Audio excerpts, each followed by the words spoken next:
Alléluia. Donc, je vais lire le psaume. J'étais quand même touchée quand de savoir que c'est le psaume du sabbat. C'est le psaume 92.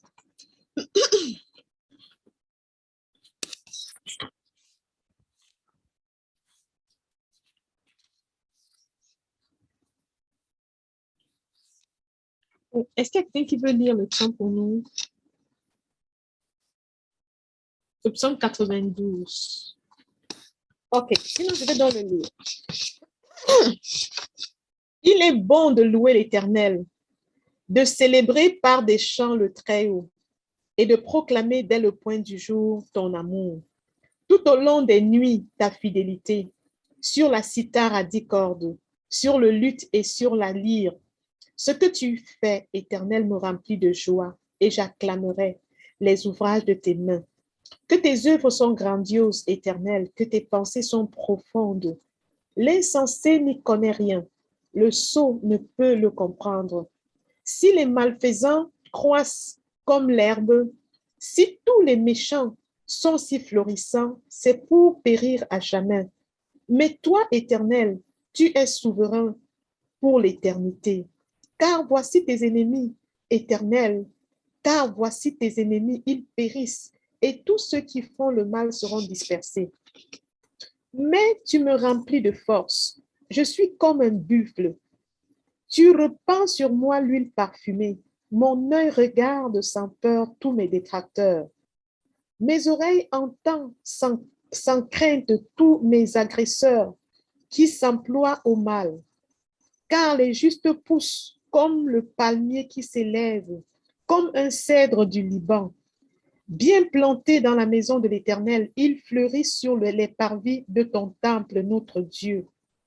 Ils seront féconds jusqu'en leur vieillesse et ils resteront pleins de sève et de vigueur. Ils proclameront combien l'Éternel est droit. Il est mon rocher. On ne trouve en lui aucune injustice. Alléluia. Oui, voici un psaume que les Juifs utilisaient pendant qu'ils allaient au jour du sabbat pour louer le Seigneur. C'était un cantique qu'ils utilisaient pour célébrer Dieu le jour du sabbat. Pour eux, le sabbat était un moment particulier. C'est papa qui nous expliquait comment le Juif avec le sabbat là, ne s'amusait pas. Bref, tout pour eux, c'est pour le sabbat. S'ils avaient quelque chose de merveilleux, de bon, donc qui les tient tellement à cœur, ils réservaient cela pour le sabbat. Papa, tu peux nous en parler un peu par rapport au sabbat? Juste en quelques temps comme ça, là, pour que nous puissions comprendre ce que le sabbat représentait pour les Juifs. Juste peut-être pour vite parler, c'est que le sabbat, c'est une fête juive très, en tout cas, c'est leur plus grande fête, quoi. Et tout ce qu'ils avaient de bien, de bon, c'était pour le sabbat. Si quelqu'un a un habit qu'il honore beaucoup, qu'il aime beaucoup, c'est pour le sabbat. S'il s'en va au marché, si à supposer, parce que, bon, prenons par exemple le poisson qui est un peu, qui est comme la première source de revenus pour eux. Alors, quand ils allaient peut-être au marché pour acheter du poisson, s'ils arrivent au poisson, ils trouvent la meilleure qualité. Si c'est un lundi, alors ils vont dire que ça, c'est le poisson qu'on va manger le jour du sabbat. Si maintenant, mardi, ils arrivent au marché, ils trouvent un autre poisson meilleur que ce qu'ils ont trouvé lundi, ils mangent celui de lundi et ils gardent celui de mardi pour le sabbat. Vous voyez, toute leur attention était portée vers le sabbat. Tout pour eux, tout ce qui était de bien pour eux, c'est pour le sabbat. Tout ce qui est de meilleur pour eux, c'est pour le sabbat. Le sabbat pour eux, bon, quand je dis c'est pour eux, c'est pour les Juifs quelque chose de très, très précieux. Et cela devrait être la même chose pour nous quand nous allons dans la présence de Dieu. Alors, tout ce que nous réservons de bien, tout ce que nous pouvons faire de bien, c'est-à-dire disposer notre temps, disposer notre habillement pour aller dans la présence de Dieu. Quand on dit on va dans la présence de Dieu, alors la façon par laquelle nous habillons pour aller, la façon par laquelle nous nous préparons pour aller, la façon par laquelle Bref, toute notre attention, bien aimé, c'est chez les Juifs, le sabbat pour eux, c'est un jour vraiment particulier. Je ne sais pas comment est-ce que nous préparons nos rencontres ou bien surtout notre temps quand nous allons à l'église, surtout le dimanche. C'est des jours vraiment particuliers. Même à toutes les rencontres, prenons chaque fois quand nous venons dans la présence de Dieu. Imagine un peu, tu pars devant le roi des rois, le Seigneur des seigneurs. Si nous pouvons peut-être considérer cela, ça fera une grosse différence, une très grosse différence. Très grosse différence. Oui, à savoir honorer Dieu quand nous allons dans sa présence. Et c'était ça les Juifs. Et c'est ça le Juif, quand il s'en va au sabbat, c'est particulier pour lui. Que Dieu soit loué. Amen. Alléluia. Je suis vraiment édifiée et bénie. Merci beaucoup, chérie. Donc, nous comprenons comment alors le Juif prenait et considérait le sabbat. Et aujourd'hui, là, nous sommes en train de lire un psaume qui était réservé pour le sabbat. Donc, vous comprenez un peu ce que nous sommes en train de lire là. Pour eux, c'était un psaume particulier d'entre tous les psaumes. Vraiment, le psaume à chanter le jour du sabbat. Donc, c'était dans le genre que c'était le meilleur des poissons de la semaine qu'on réservait pour manger pour le jour du sabbat. La meilleure robe, c'était le meilleur habit. S'il y avait quelque chose de meilleur, c'était réservé pour le juif. Là, ça, c'est le meilleur, c'est pour le sabbat. Donc, le meilleur psaume, là, tu l'as devant toi aujourd'hui. Qu'est-ce qui est de meilleur dans ce psaume? La Bible dit qu'il est bon de louer le Seigneur. Bien-aimé, je t'annonce qu'il est bon de louer le Seigneur. Ça, c'est profond pour le juif. Il est bon de louer le Seigneur. Quelle est la dernière fois que tu as loué le Seigneur si bien que tu as senti que quelque chose est sorti de toi? Je voudrais te dire que le Seigneur voudrait que tu réactives encore tu vois, la louange qui lui est agréable dans ta propre vie, dans ta maison. C'est-à-dire que tu reprennes dans la louange, mais en profondeur, la vraie louange, en esprit et en vérité. La Bible dit qu'il est bon de louer l'Éternel. Est-ce que tu comprends ça? Qu'il est bon que toi, tu loues l'Éternel. Loue le Seigneur. Peu importe ce que tu traverses, loue le Seigneur. Bien-aimé, en réalité, nous avons tous des problèmes, d'une manière ou d'une autre. Ça peut être familiaux, professionnel, social, n'importe quoi. Mais ce qui est réel, c'est que Dieu, il est fidèle. Ça, c'est clair.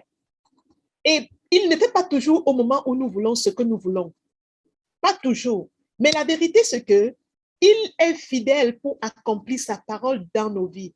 Alors, il nous appelle à la reconnaissance. Et la meilleure, la plus haute façon d'être reconnaissant à Dieu, c'est de l'apprécier, c'est de le louer. Alléluia. Et pendant que tu le loues, c'est une preuve de foi, de confiance en Dieu. Alors, nous avons intérêt. C'est pourquoi la Bible dit qu'il est bon de louer l'Éternel. Bien-aimé, sois quelqu'un qui loue le Seigneur au quotidien. Dans la nuit, loue le Seigneur. Dans la journée, loue le Seigneur. Et j'aime ce que Dieu dit. Il dit de proclamer dès le point du jour ton amour. Et tout au long de la nuit, ta fidélité. Bien-aimé, le point du jour, c'est quand c'est beau. Oui, c'est vrai, quand c'est beau dans ta vie, quand tout va bien, quand à l'école tu as les bonnes notes, il faut louer le Seigneur. Dis combien il t'aime. C'est vrai. Quand tout va bien dans ta famille, c'est bien de lui dire combien il t'aime et comment tu te sens aimé. Mais dans la nuit, il faut encore proclamer la fidélité de Dieu. Quand les choses ne vont pas bien dans ta maison, quand les choses ne sont pas en train d'être bien, quand tu ne maîtrises pas les choses comme tu devrais, quand les choses te lâchent même, quand tu es un peu au carrefour où tu ne sais ni la gauche ni la droite dans la nuit, il faut proclamer sa fidélité. Dis, je sais que toi qui as fait en 2021, là, tu vas le faire encore. Et même si ce n'était pas 2021, ce que tu as fait dans la vie n'est-ce pas, de nos pères là, tu es capable encore de le faire parce que tu t'appelles fidèle. La Bible dit que sur le pan, n'est-ce pas, que sur sa ceinture dans l'Apocalypse était écrit cette inscription, fidèle. Jésus est fidèle. Proclame sa fidélité. Alléluia.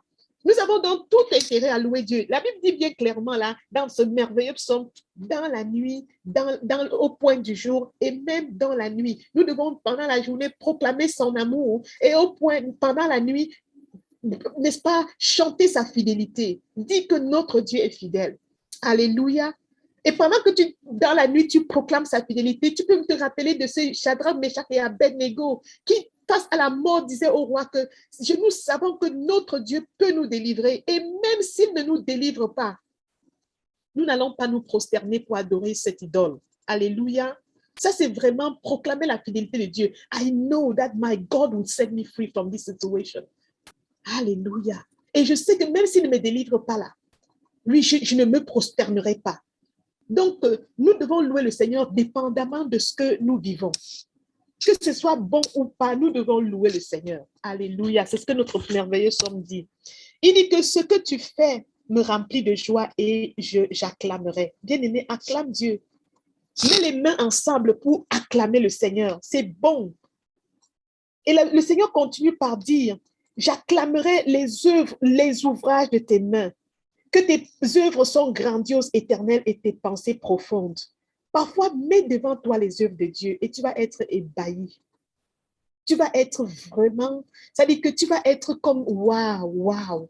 Parfois, regarde même seulement le ciel. Quand tu t'inquiètes même pour ce petit problème, peut-être de, je ne sais pas, peut-être de 2000 $, regarde le ciel là et vois le grand architecte qu'est ton Père.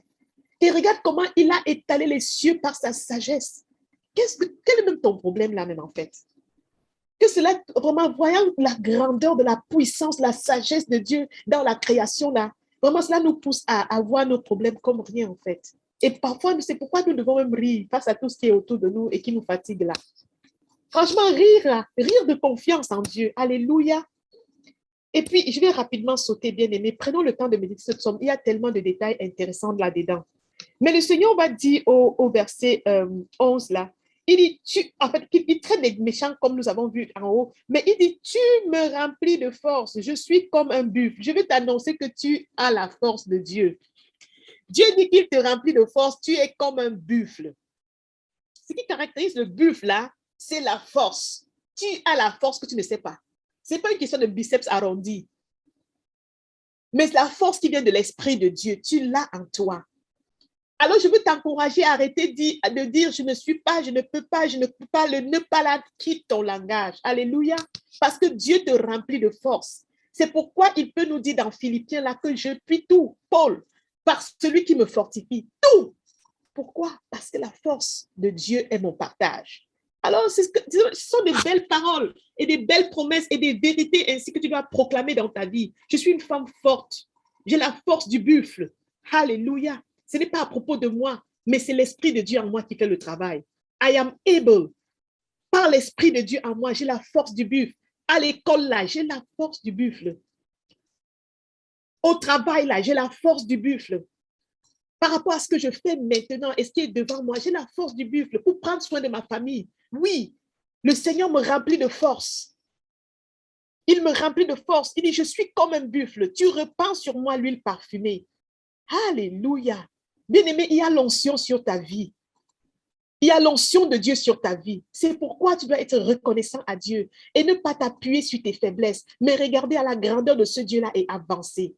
L'onction, c'est pour le service. L'onction, c'est pour pouvoir servir. Alors, sache que tu as tout ce qu'il faut. Tu n'as même pas de raison de trouver des prétextes. Tu as tout ce qu'il faut pour bien faire ce que le Père t'a confié. Parce qu'il dit dans sa parole-là qu'il répand sur toi l'huile parfumée.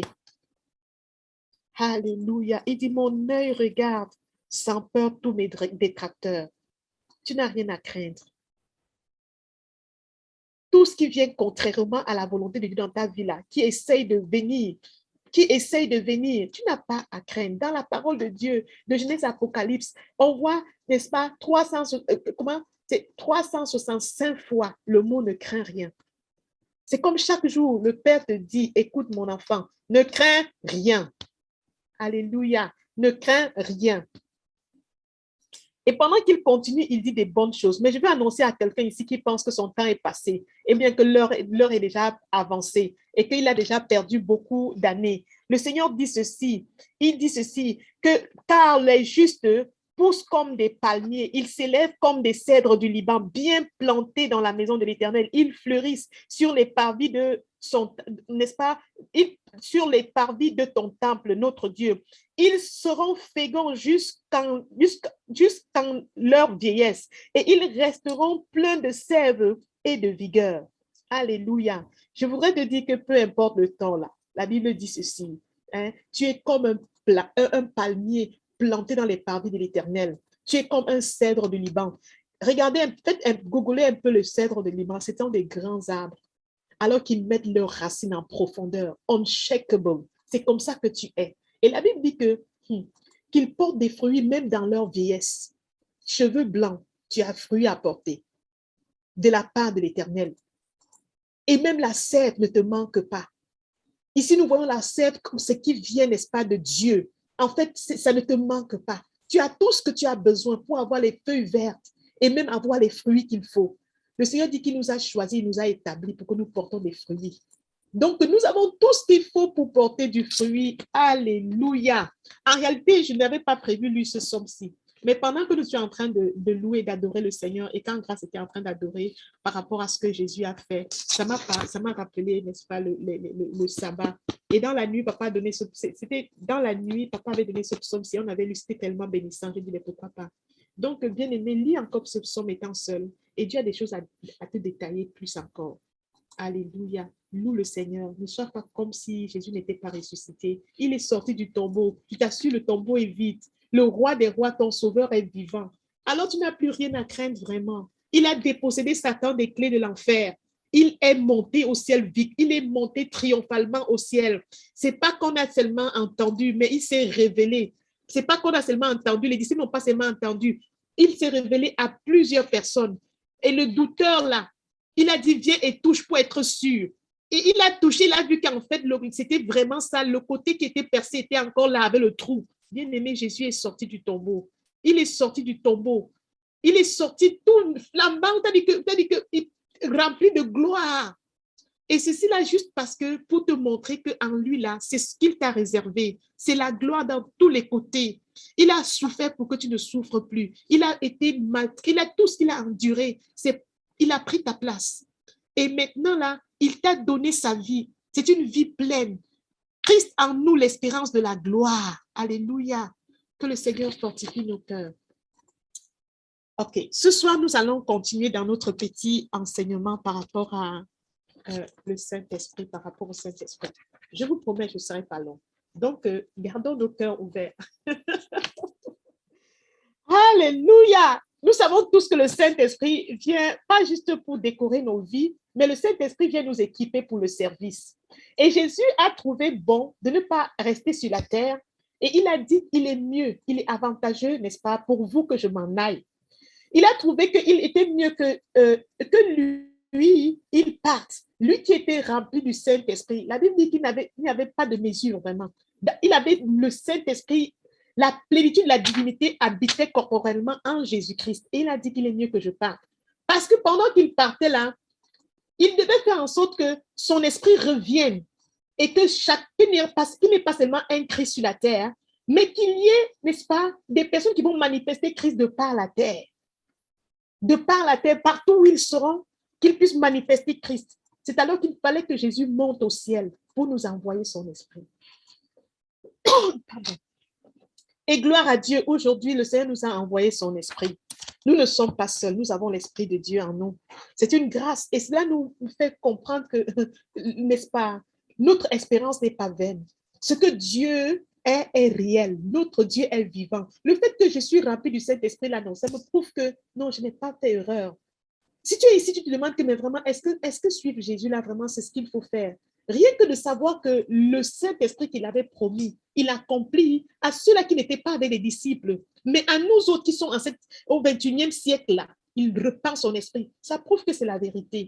Même la Bible dit que si un prophète dit quelque chose, pour savoir si c'est un vrai prophète, si la chose ne s'accomplit pas, tu comprends directement, tu peux conclure. Mais si la chose s'accomplit, c'est que c'est un vrai prophète. Notre Jésus, non. Il n'est pas seulement un vrai prophète, il est Dieu. Il est la vérité. Parce qu'on a l'Esprit de Dieu en nous. Et si tu n'es pas rempli du Saint-Esprit et tu veux vraiment savoir si notre Jésus là est la vérité, fais-nous savoir. Alléluia. Nous allons prier. Si tu reçois ce Jésus-là, tu peux recevoir également son esprit. Le Saint-Esprit surviendra sur toi pour que tu sois son témoin.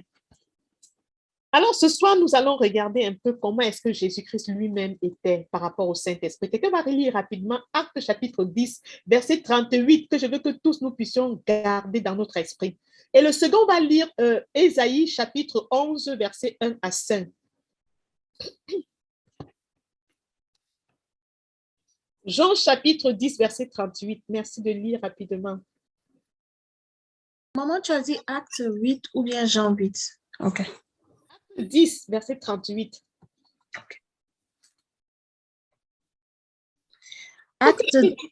Acte 8, verset 30. Excuse-moi. J'ai dit acte. Acte Jean. Lis-moi. Acte 8, verset 38. Aussitôt, il donna l'ordre d'arrêter le char. Non, Philippe, lis Jean 10, verset 38. Voilà. Jean 10.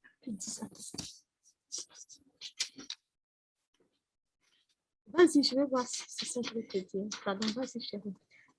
Mais si, au contraire, je les accomplis, Tu même lis si... quoi? C'est celui-là? Tu lis quoi? Jean 10, verset 38. Non, acte 10, 38, je crois que c'est ça. Acte Là où la Bible dit ceci, le Dieu, il avait oint le Seigneur Jésus du Saint-Esprit et de force. Il allait partout prêchant l'évangile et guérissant tous ceux qui étaient sous l'emprise du malin. Je pense que c'est acte 10, 38, je pense. Ensuite, Dieu a oint Jésus de Nazareth en répandant sur lui la puissance du Saint-Esprit. Celui-ci a parcouru le pays en faisant le bien et en guérissant tous ceux qui étaient tombés sous le pouvoir du diable, car Dieu était avec lui. Amen. Merci beaucoup, chérie. Donc, nous voyons dans Actes chapitre 10, verset 38, j'aimerais que tu gardes cela dans ton esprit, écrit et colle sur ton mur.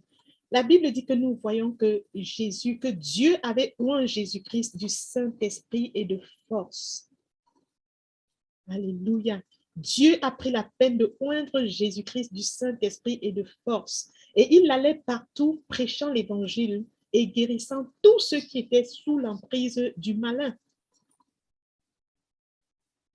Et la Bible nous fait comprendre que de la même manière que le Père a envoyé Jésus-Christ, ainsi Jésus nous envoie. Comment est-ce que le Père a envoyé Jésus-Christ? Il ne l'a pas envoyé les mains vides. La Bible dit que Dieu l'avait oint, Dieu l'avait chargé, Dieu l'avait équipé du Saint-Esprit et de force. Et il allait partout. Et il pouvait accomplir l'extraordinaire. Et il dit de la même manière que le Père m'a envoyé. Jésus le dit, ainsi je vous envoie. Gracia, de la même manière que le Père a envoyé Jésus, ainsi il t'envoie. Alice, de la même manière que le Père a envoyé Jésus, ainsi il t'envoie. Donc, c'est la saison où chacun de nous devons apprendre à poser les questions à Dieu. Alors, quand il te dit ça, tu dis, OK, Seigneur, merci. Mais comment est-ce que tu as envoyé Jésus? Entrez dans sa parole et vois bien comment le Père a envoyé Jésus. Et savoir que c'est ainsi qu'il t'a envoyé. Alléluia. Et pendant qu'il a envoyé Jésus, la Bible dit que Jésus, il allait partout. Qu'il soit en Samarie, en Galilée, à Jérusalem, partout où il allait, la Bible dit qu'il faisait du bien.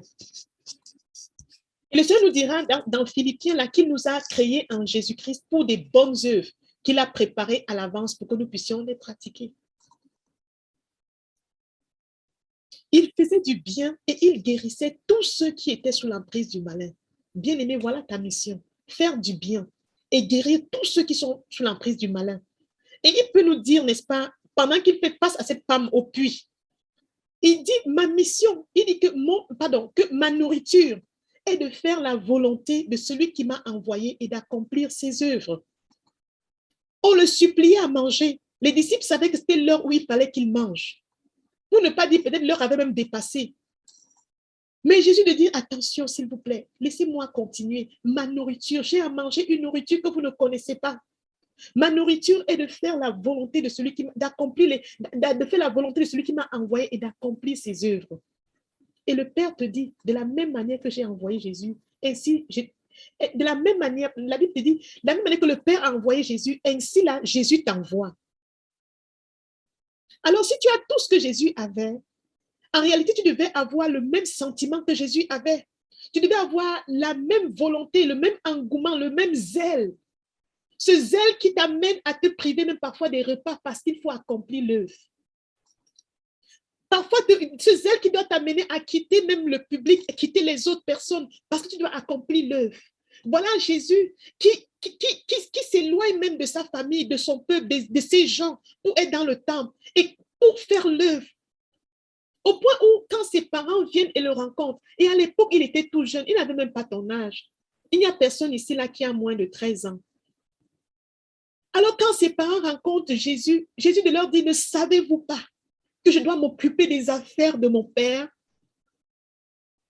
Bien aimé, le Père dit que la Bible dit de la même manière que le Père a envoyé Jésus, ainsi il t'a envoyé. Tu devrais avoir les mêmes motivations, le même engouement, le même zèle, parce que la même chose qu'il a donné à Jésus, il t'a donné. Regardons un peu ce qui est en toi. Dans Ésaïe chapitre 11, versets 1 à 5. Un bon lecteur va nous lire ce passage.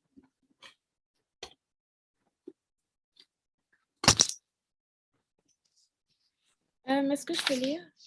Bien sûr, chapitre. Non, je dis Ésaïe chapitre 11, versets 1 à 5. Il dit, puis un rameau sortira du tronc d'Ésaïe et un rejeton naîtra de ses racines.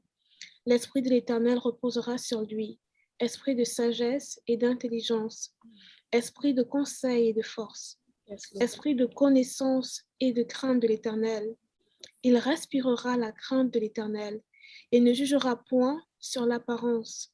Il ne prononcera point sur un oui-dire, mais il jugera les pauvres avec équité et il prononcera avec droiture sur les malheureux de la terre.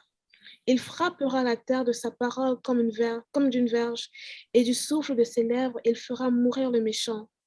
La justice sera la ceinture de ses flancs, et la fidélité la ceinture de ses reins. Alléluia. Bien-aimé, nous allons nous arrêter bientôt, mais je t'encourage, entre dans ce Ésaïe 11 aussi et connais ce qui est en toi. La Bible nous dit qu'un rameau poussera du tronc, sur le tronc d'Ésaïe. Un rejeton naîtra de ses racines et portera du fruit. Pendant que le Seigneur parle, n'est-ce pas, de ce rameau qui devait pousser sur le tronc d'Isaïe. Isaïe, là, vous connaissez Isaïe, n'est-ce pas? Le père de David. La Bible dit qu'il y a un rameau qui devait sortir d'Isaïe et un rejeton naîtra de ses racines et portera du fruit. Il parle du Seigneur Jésus. Et il dit, l'Esprit de l'Éternel reposera sur lui. Et cet esprit lui donnera le discernement. Bien-aimé, le même esprit qui était en Jésus est sur toi. L'Esprit de l'Éternel reposera sur lui. L'esprit de discernement, en toi se trouve l'esprit de discernement. Tu as l'esprit de discernement, la capacité de voir de loin et discerner, même dans le noir, que voilà quelque chose de louche qui arrive. Ce que les hommes ne voient pas, ce que tous disent que non, c'est correct, tout va bien. Tu dis, je suis en train de sentir, de percevoir du louche quelque part ici. Voilà l'esprit qui est en toi. Il dit, l'esprit de l'Éternel reposera sur lui, l'esprit. Et cet esprit lui donnera le discernement, la sagesse. Bien-aimé, la sagesse divine est en toi. Tu dois le savoir. Tu as la sagesse de Dieu en toi. La capacité de bien faire ce que tu as fait est en toi. De savoir quoi faire et de bien le faire. C'est la sagesse qui vient de Dieu. Cette sagesse-là qui pouvait donner à, n'est-ce pas, à ses enfants de pouvoir faire des choses extraordinaires dans la parole de Dieu. Béthalel Othniel avait la sagesse de Dieu pour pouvoir faire ce qu'il fallait faire pour poser dans le, pour n'est-ce pas, adjoindre au temple. Tu as la sagesse de Dieu en toi. Je voudrais t'annoncer ce soir-là que non seulement la sagesse, mais le conseil divin est en toi. La Bible dit que le conseil et la force. Dans l'esprit de l'Éternel, il y a le conseil et la force. Tu sais exactement, en toi, il y a la capacité de savoir exactement ce qu'il faut faire à chaque niveau de ta vie. Grâce à l'Esprit de Dieu en toi. Et quand on parlait de force, la Bible dit qu'il nous donne la force du buffle là, que nous avons de la force là. En fait, nous avons la force, je vous assure, nous avons de la force. Ne te vois plus jamais comme une personne faible. Nous n'avons, la faiblesse n'est pas dans notre langage. Nous avons la force nécessaire pour accomplir ce que nous devons accomplir. Et il nous fait comprendre ceci. Il lui fera connaître l'Éternel et s'attacher à lui. Nous avons l'esprit de connaissance, la connaissance de Dieu, l'esprit de connaissance, la grâce de connaître. L'esprit de connaissance est en nous. Et ce n'est pas seulement, ce n'est pas limité, c'est la connaissance à large spectre. Nous avons ça en nous, bien-aimés. Ne soyons plus en train de nous regarder moins que ce que Dieu nous a dit. Et ce soir, je voudrais que nous prions par rapport à ces 7 esprits de l'Éternel. Nous allons prier et déclarer la parole de Dieu sur nos vies.